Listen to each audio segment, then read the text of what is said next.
Good evening, everyone. Welcome to another SixyTimes Battle Lounge with the 2MK team, and more battles with the PS5 streaming setup. It was, however, a little less difficult than it would have been without the help of the great YouTuber Scars1989. So shoutouts to Scars.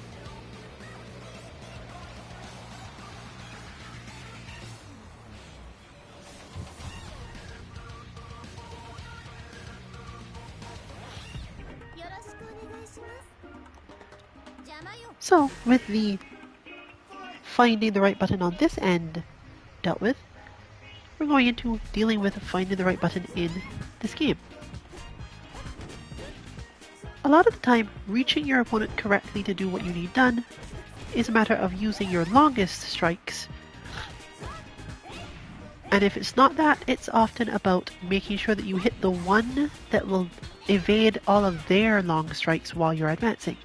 Otherwise, you might as well just block, right? That's not the same thing. And if you're intending to throw or use your super, those are also not really the same sorts of decision. You're more so focusing on getting close without your opponent actually pressing anything. So the question of right button is almost always cut down to just, is this going to evade my opponent's option? Or is it going to reach at a range that they don't think it will? Even evasive buttons are, strictly speaking, the same thing. If you don't know if it's going to hit or work, then search for something that might. In this game in particular, this isn't as true for punishes. Because in 90% of cases, if you were at a decent range, your punish for when you don't know already what button to hit is just a throw. If there were any chance that you were doing a real punish, let's say, that your opponent was minus enough, disadvantaged enough with whatever they did, that you get to just hit them without them having much chance of blocking, then you should almost always also be able to throw them.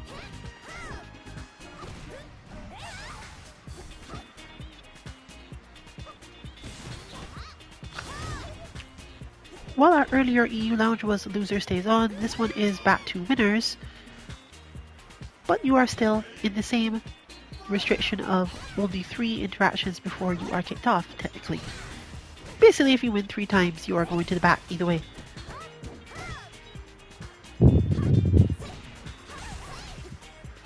Other than that though, feel free to join in even if you don't necessarily think your connection is going to be all that good.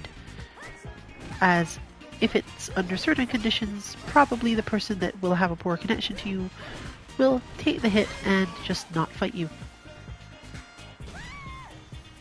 Things rotate around enough and we get to play this game with each other enough that making sure everyone gets to fight any newcomers is probably more important.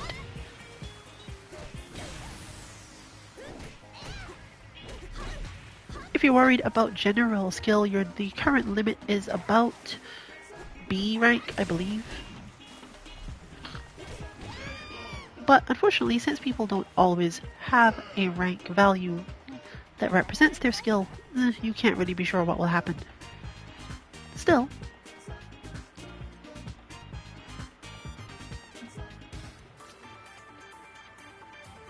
there's probably not much downside to hopping in under those conditions.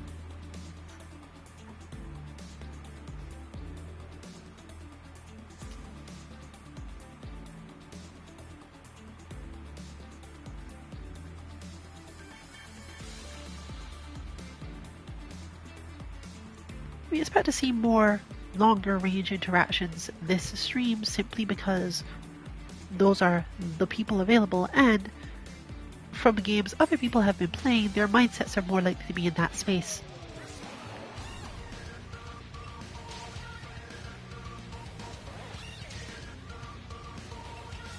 I still can't believe that I somehow lost that thing. I was so sure that at some point I had unlocked the costume and now it's just not there.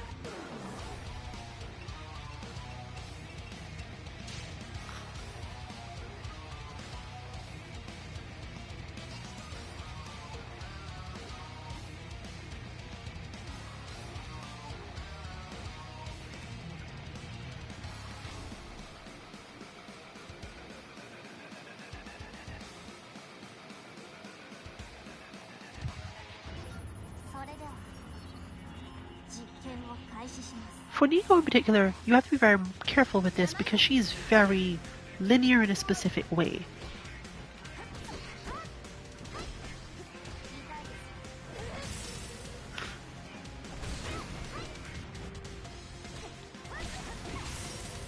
You have to know which of her options is going to reach the spot you want because you don't get other chances after that. I didn't realize I was winning.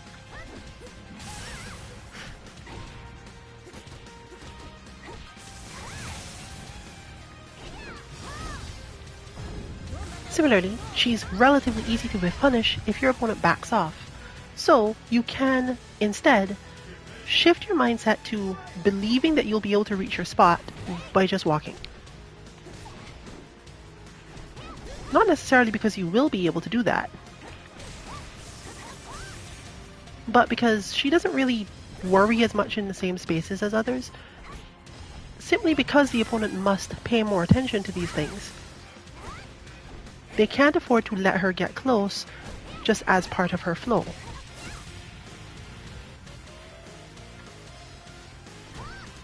So you get a lot more freedom. What you're usually missing is the capacity to lock your opponent down without actually approaching.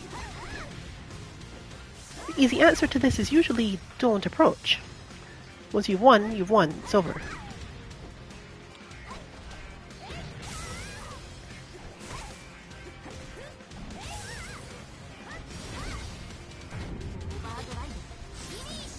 But of course this doesn't apply to everyone, and you can decide whether or not the challenge you prefer is to deal with people who must come to you once you've got an advantage, or not.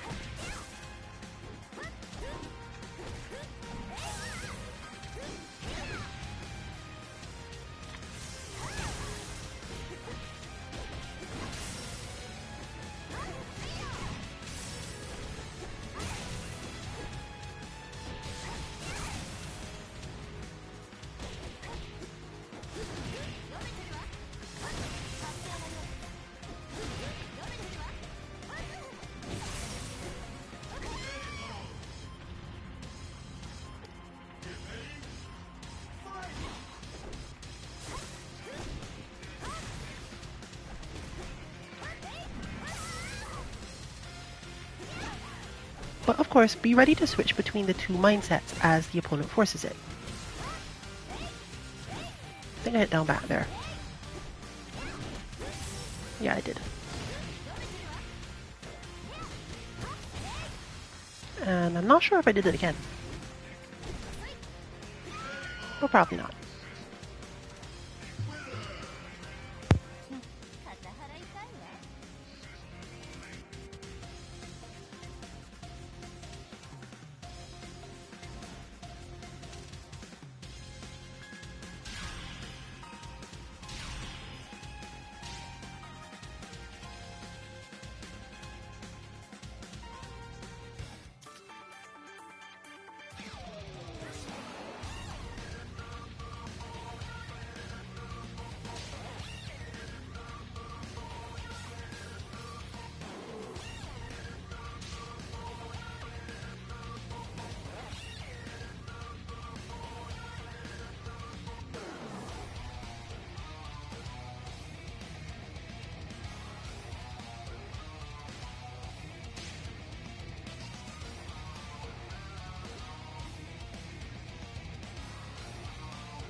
Hope she remembers to change character this time. There we go.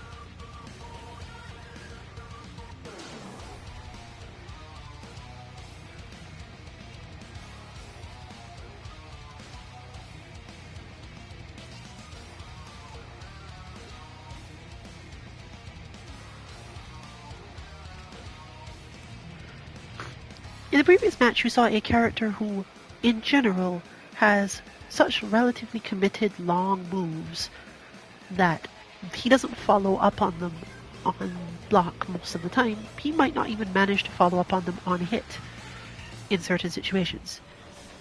Which means that you must not only choose your buttons correctly for the neutral situation, but also recognize whether or not you will be able to get damage if you do solve the situation in that way, and if you might want to take a bigger risk instead of just holding control. Leifang, on the other hand, has the opposite problem, let's say. She's very good at keeping going, but is easier to whiff punish and not as good at stopping. So she tends to put herself in even worse whiff punishable situations than Hayate does. Similarly, while she has a lot of control of space, that control of space normally only lasts as long as the opponent is still at range.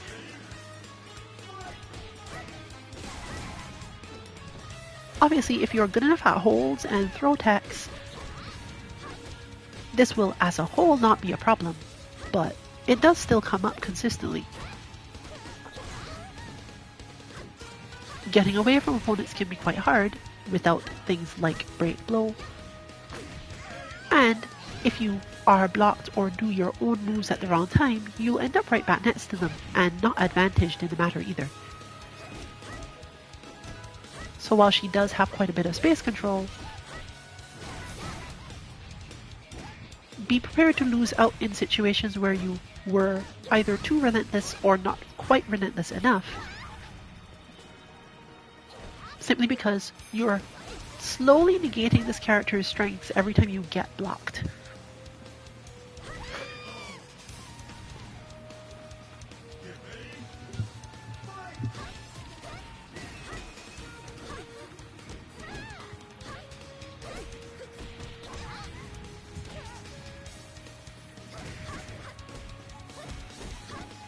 You can definitely see the contrast here.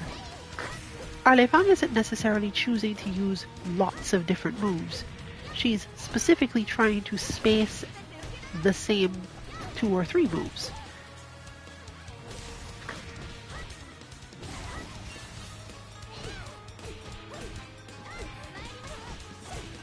But with those options disappearing at the timings where she is slightly too close to the opponent,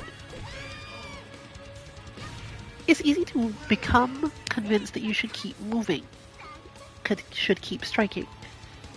But she's a little linear in that regard, so the opponent can often read what she's doing and just confirm the truth of that effect. She's one of the characters that we did partially develop a bot for, entirely because she plays like that. If you want to get better at dealing with it, if you want to get better at fighting against her, once you understand the whole I am closer to you and therefore you need to be afraid, and combine that with understanding that she wants you to not get closer, you can spend a lot more time focusing your own different ways of flowing more cleanly. I'll, for example, try to go forward here, not because I actually expect it to help, but just because being close enough at all is beneficial. Now, once I'm there, there's always the possibility I will lose just because I get the holds wrong.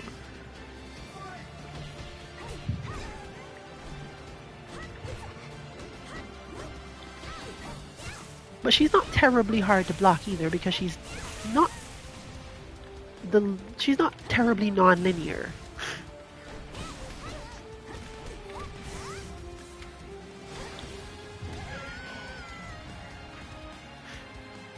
meaning that if you understand the principle of her flows, you can deconstruct some of them pretty well.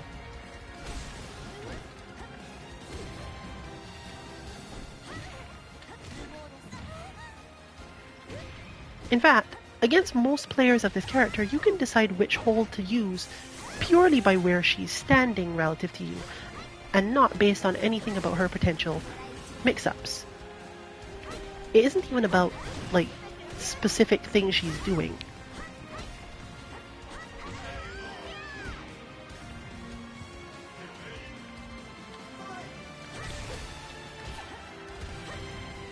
Once you are hit, there's a bit more problems.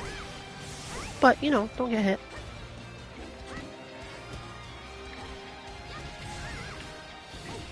This is partially why the character's throws are so relatively good. It's the main counter to this situation. But it's not terribly helpful because it just encourages you to punch her more. And once you're close enough, the punching will work, so you don't really have to care in the same way at all. Having slower moves means that even if she does hit you back, depending on where in your string of punches you stopped, the situation hasn't necessarily improved for her. She's still too close to play her main game plan, and you can just hope you don't get knocked away too quickly, which she also isn't terribly good at doing in that situation. The better a Lei Fang player is, the more likely you are to get fully comboed and therefore pushed out. But there are many situations where even that won't happen.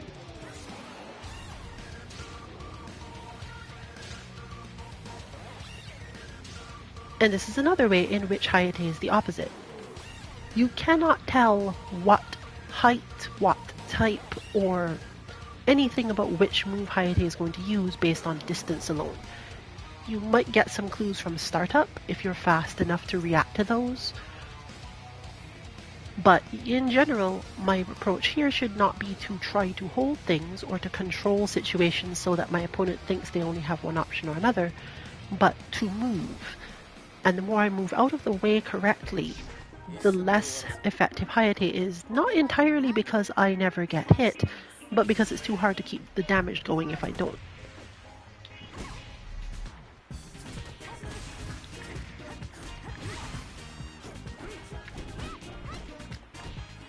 The thing you need to be watching here, therefore, is how much damage is Hayate doing, not necessarily how often am I being hit.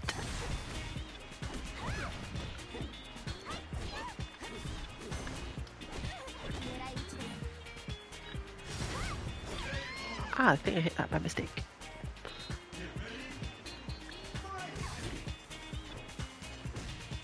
The one thing he is very, very good at, which you'll have to get used to really quickly if you fight him, is that he's super hard to actually punish in particular situations with throw.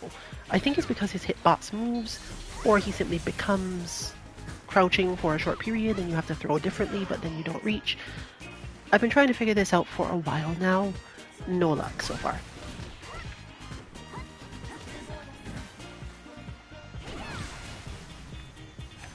He is particularly, however, weak to moves that are like this rising kick. Usually because they have lots of startup, which oddly is an advantage against him, because he's counting on the fact that he's really far away and you have to care. But if you are in the air and he's not sure where in the air you are, it's much more stressful and work to have to continue his combos.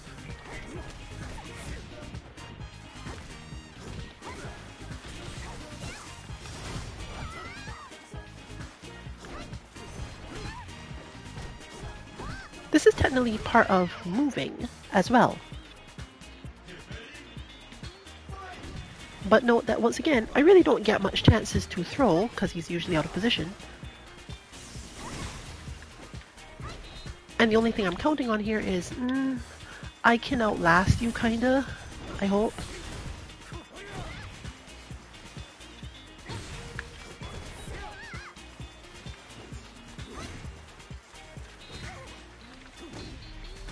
But chances that I actually know what he's going to do, pretty much nil at this point.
Here's another matchup that is yet a different way to look at it all.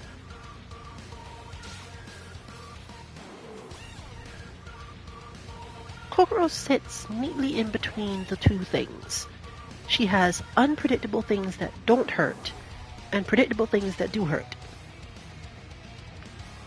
The type of player you are mostly informs what you want to do here. Although obviously there's something to be said for simply changing by what stage of the match you're in or what options you've got.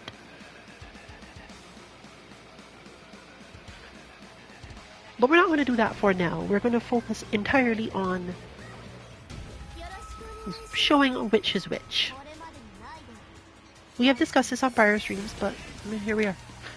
It's the theme.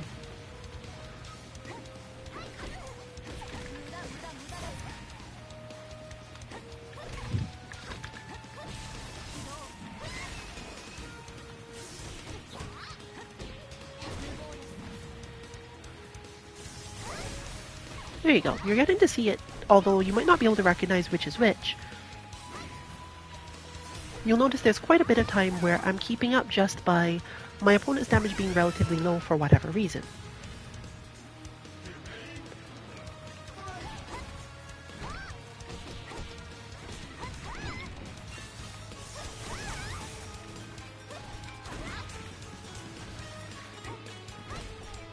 And again, this is mostly because the things that she does that hurt are predictable. That, for example. If you find you're being hit and don't know what to hold, try not to panic about it, because chances are you're not being hurt this way. Eventually enough of them will take you out, but you don't actually care if you're at mostly even in a general situation.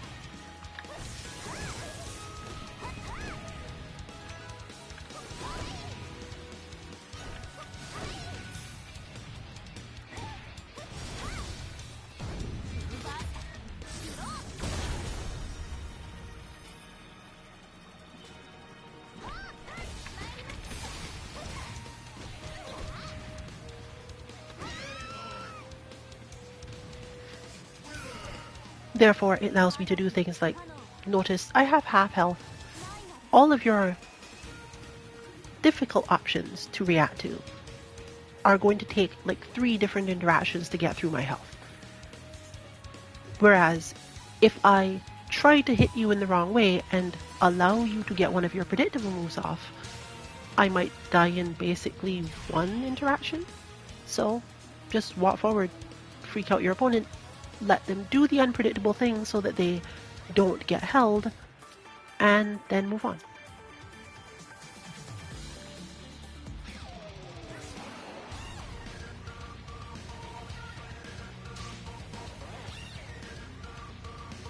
Our Kasumi is back, but might also not be Kasumi.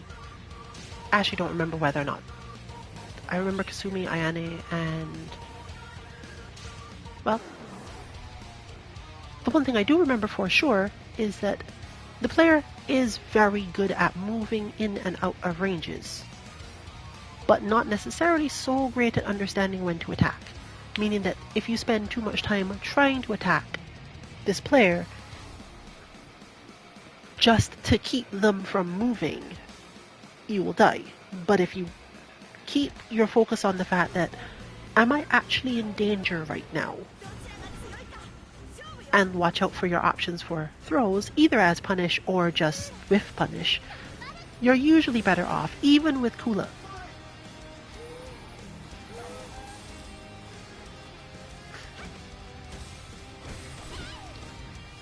It's harder to see the gaps sometimes, but you already see the exact thing I'm referring to. Finishing your combos is not required here. It's just going to get you held because you're dealing with someone who has already worked really hard to master this movement aspect of the game. And once someone has mastered movement aspects of a game in this way, chances are when you do get to block them, it's at least partially a setup from their end. Which means you need your fastest possible options to deal with it, which is almost always throw. Similarly, she, for different reasons, is a character who takes a lot of damage from throws. High counter throw is a concept that goes with this, but it basically boils down to that. If you are trying to hit this player, particularly when they're playing hula, you're probably going to lose.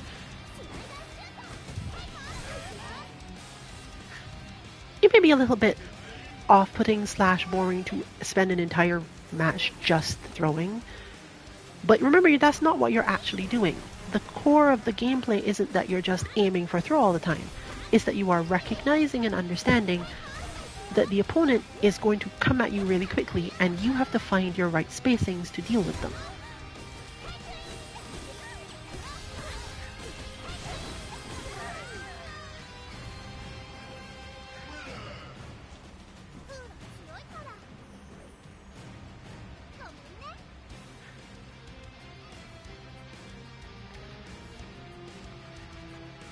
Even more interestingly, it is that the few times where the throw will not work,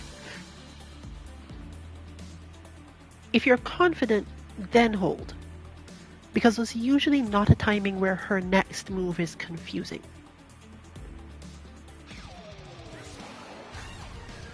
But it is important to start from the right place if you're doing that.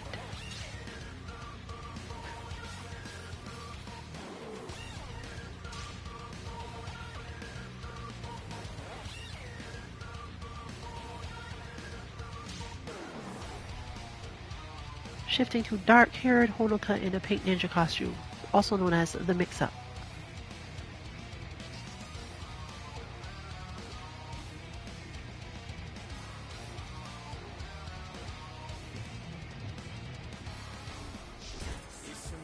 I don't specifically have anything to say here from that side. We've talked about Honoka many times, and this player's style of play fits well in with this character, so it's not as if it's super confusing. They won't necessarily play similar to Omni specifically, but she has more than one way of being played, therefore you get this result. And we see immediately our Hayate adapting to the fact that, oh, this is a max range fight. I have to be in the right spot to deal with you at max range. Which is a matter, again, of finding all of the max range options. But remember always that there are some times when the max range option is nothing. Doing nothing is the correct thing to do. If you feel, I can't think of a button that works here, sometimes the reason is because there is no button that works. You're not even supposed to use one.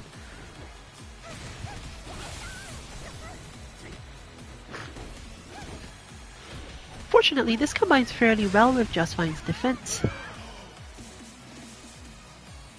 and you won't necessarily be able to break through that simply. We're getting us right back to the same as before. There's a lot of capacity here for reducing damage taken, but the challenge posed by Hayate from before is still here. Gotta get all the confirmations right, gotta get all the combos right, gotta not get held.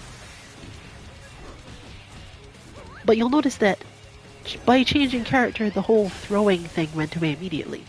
That's how dependent Kula is on that advancing freight train style, whereas Honoka has a lot more clean options, where she can decide specifically, I'm doing this thing the way I want to do it right now, and you don't have to worry about finishing your combo or ending up very punishable.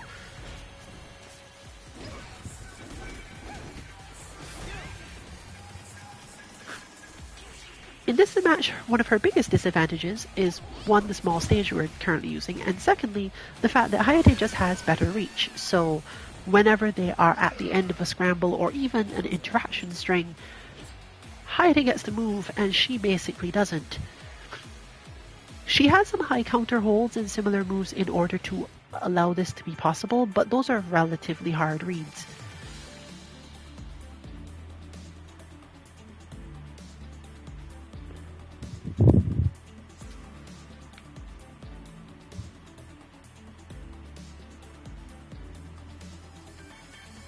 Looks like they're off for the day.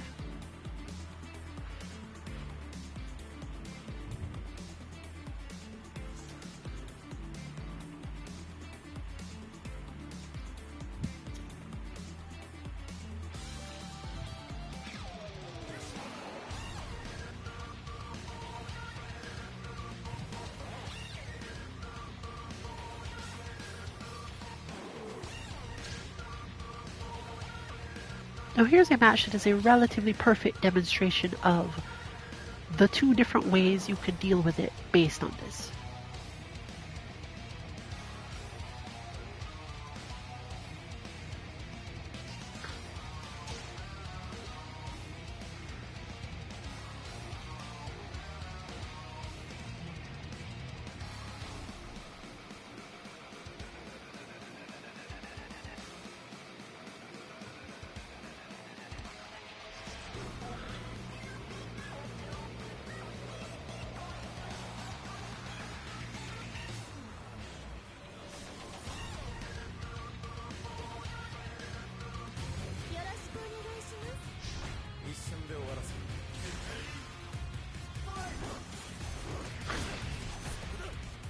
Both of these characters only get good damage if they do something that the other one should technically be able to predict.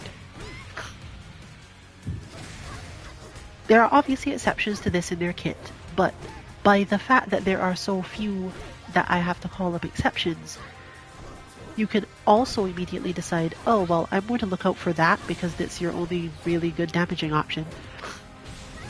And then from there it's a matter of learning how to avoid the setup that leads to that option. Because it's one thing to say, well, I'll make sure that my opponent doesn't do X, but they're probably going to spend a lot of time doing X if that's their damage condition. And will most likely have learned some way to set up so that X works. Oh, unfortunately went all the way to the break blow, and the damage on that is terrible.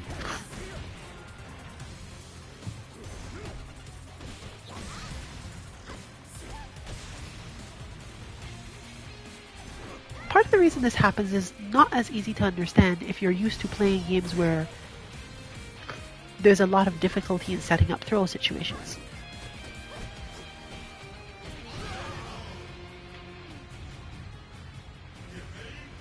In this game, it is relatively easier to throw people.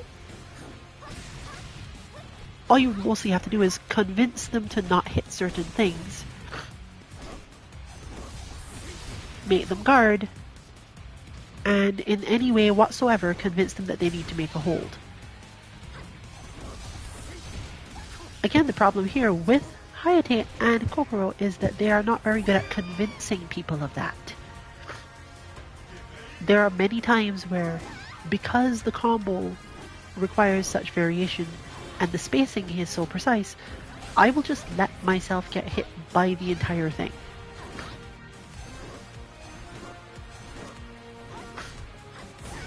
This is compounded by the fact that, again, they tend to push each other out of their good combo ranges.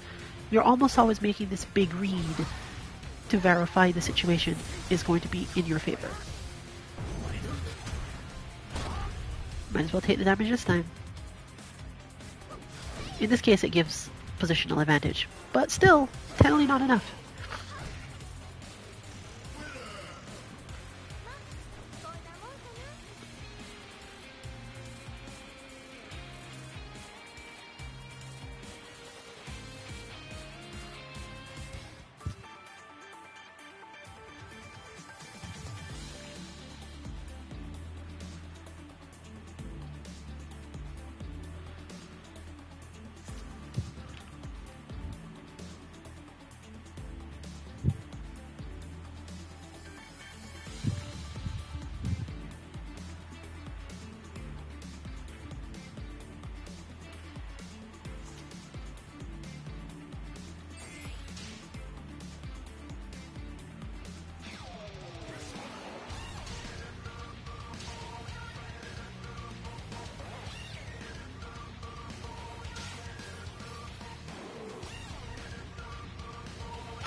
In certain cases, it may be to your advantage to push to do whatever you don't naturally do as well without thinking. This is a common thing across many games where you actually have to outwit your opponent. If you find that you naturally do a specific thing, while you have the focus, while you're not stressed enough to need all of that thinking,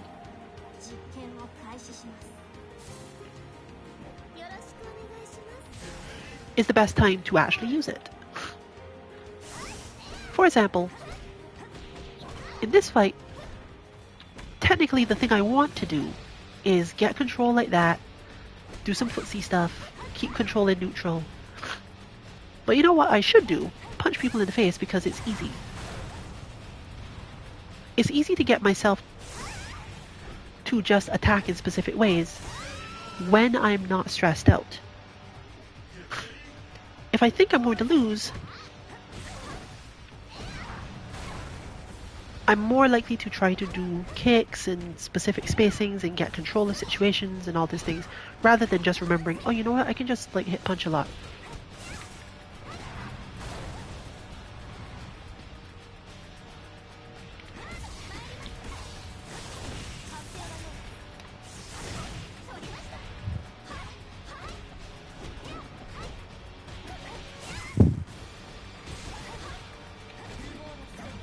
And that was the moment.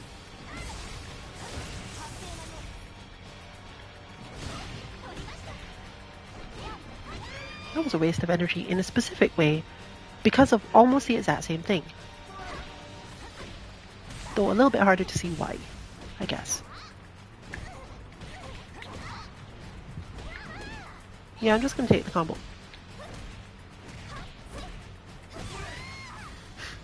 Because my opponent has now reached the mental state of, I just need to keep hitting more buttons. And as soon as they've gotten there, it's very difficult to beat Nico with Kokoro.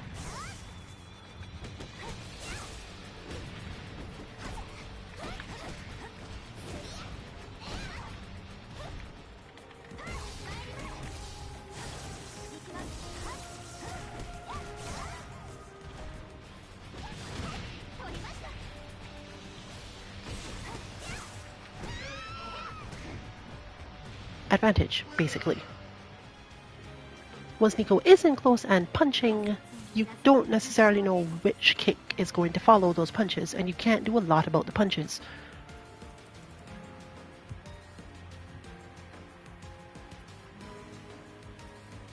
Those are a high hold, but they literally happen so fast that by the time you recognize this is definitely about to happen the way I expect it to, I might have stopped. I don't think I cared about costume 5, as long as y'all make sure to save my costume 3. Thank you.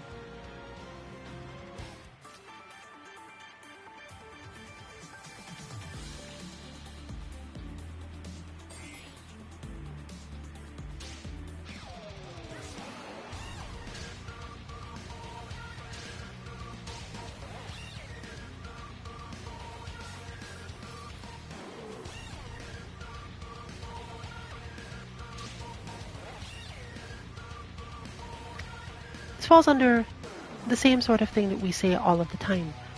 When you've got your opponent to the point where their options feel limited, even if you actually lose the round or even lose the match, chances are that you need slightly less practice at something than they do. Whether or not you actually have time to keep up with that practice is an issue of your life mainly, but you can definitely not get too discouraged from that perspective.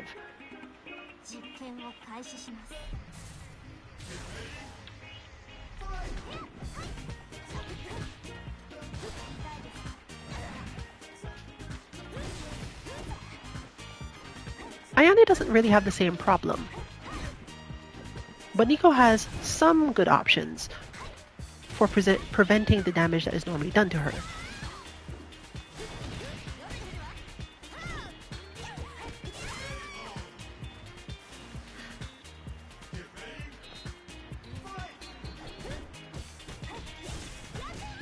Her 3P, her down forward punch, tends to stress out Ayane options-wise quite a lot.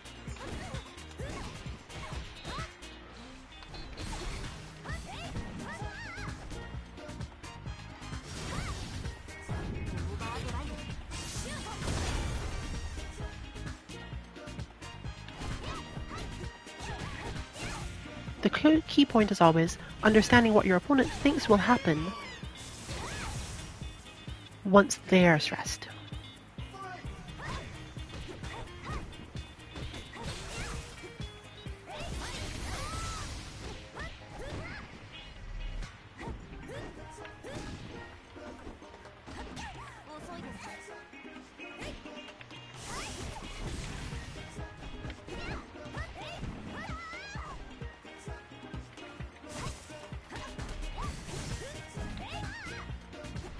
hit the last one.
Little things matter so much. Nico's throw range is slightly better than a lot of other characters, or there's some interaction that makes it more likely to land a throw. I'm definitely acutely aware of situations in which I do not want to hit throw with Kasumi at the range that I'm at, but I will hit it with Nico whenever I possibly can.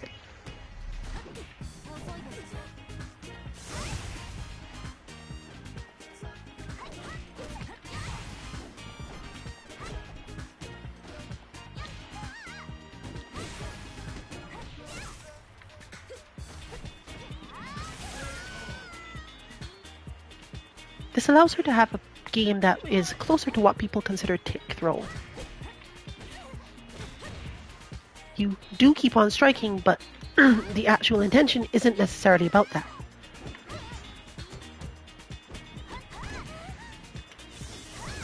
An opponent that never knows whether or not you're going to keep hitting them or throw them is in a relatively bad situation. However, they can learn to recognize the pause.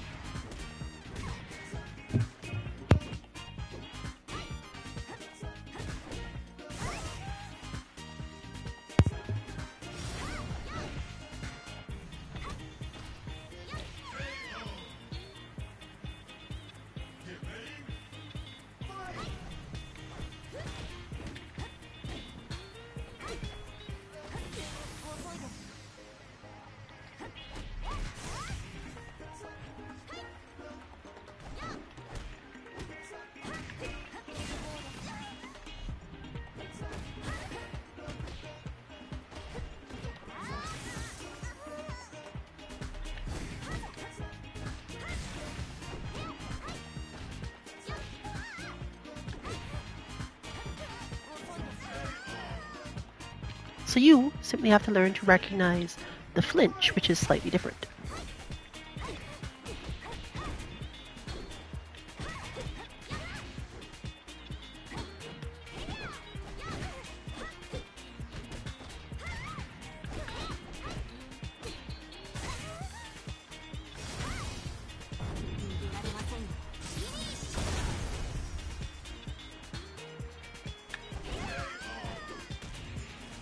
A flinch can consist of the opponent coming forward because they don't know what else you're going to do, or blocking too long because they don't know if you're going to continue.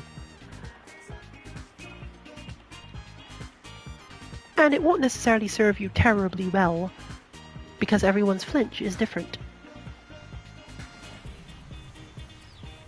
But keeping the core concept of the fact that people do flinch in mind might help you be more confident in some of your own strikes or throws or just general strategies.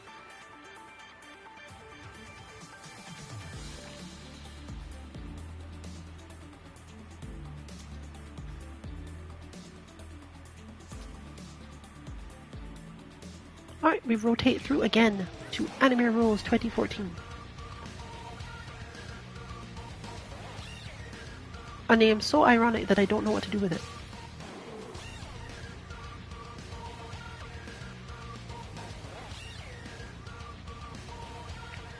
Was it that anime ruled a lot in 2014? Is it that you're 8 years old?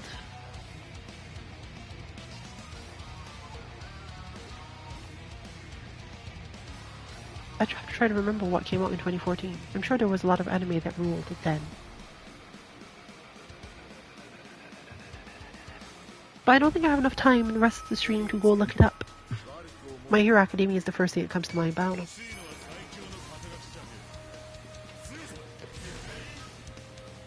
Do we have pressure, Diego?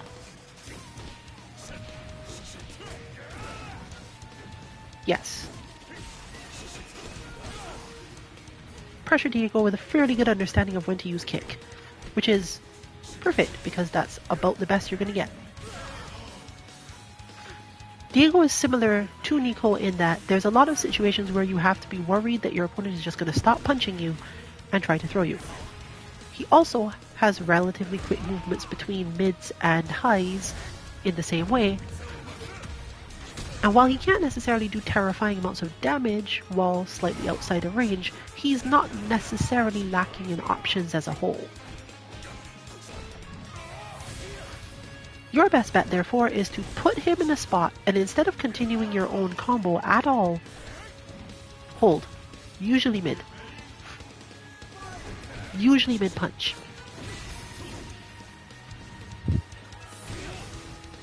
In short, your goal is not necessarily to get your opponent to a spot where you get to keep hitting them, but rather to put them in a spot where they think it's a good idea to start hitting. If you're too close, you're already in danger. If you're being blocked, probably also in danger. He has too many options. But put him where you want him, particularly if it doesn't knock him down. Even more helpful. Because if you knock him down, you have to worry about all the different knockdown options. But in general, it's often going to be enough.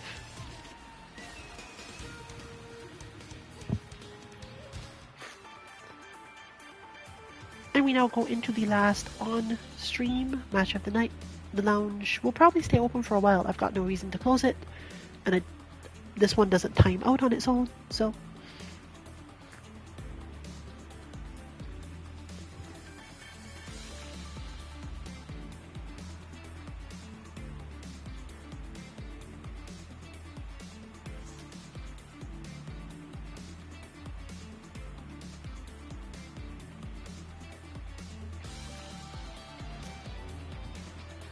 taking a little while to spin around today, but onward then.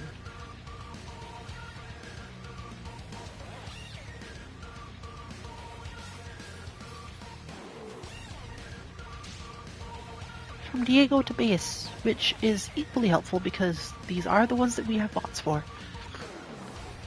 Unfortunately, our bots for this game continue to be unhelpful in the fact that they don't save, they have to be re-entered every time. It's just a general pain. I don't even generalize too well across characters, even if you're trying to change it. And they're not easy to enter either.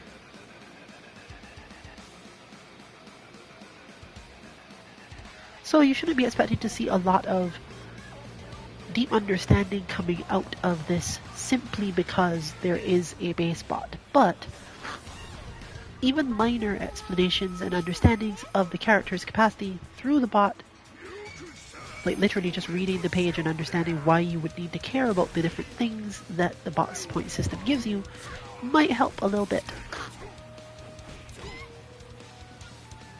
One of Base's main problems against Kokoro is already being demonstrated. He can't reach. He's not entirely incapable of reaching. Obviously he could strike. But she does go around a lot of that too. So technically from the Kokoro side, what you generally want is to not get caught too near him. If you have a combo ender that will knock him away, just do that. Or just do the same take throw style thing yourself. purposely end your combo early when you think your opponent will still be blocking and attempt to grab them. Because anything else is a decent chance of getting held. But remember what we mentioned before.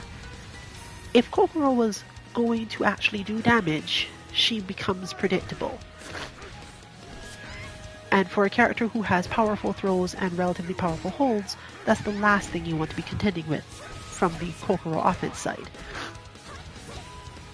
Still, the fact that he would then have all that faith in his holds means even more benefit can be had by hitting a couple times and then going for the throw. You'll get just as much, if not more, damage this way.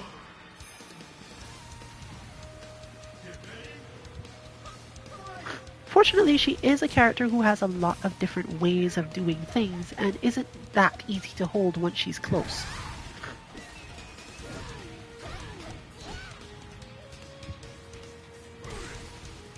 The difficulty here is always that the interaction amount required for base to win is much lower. Once he's got control of his situation, chances are that you're going to suffer quite a lot, damage-wise.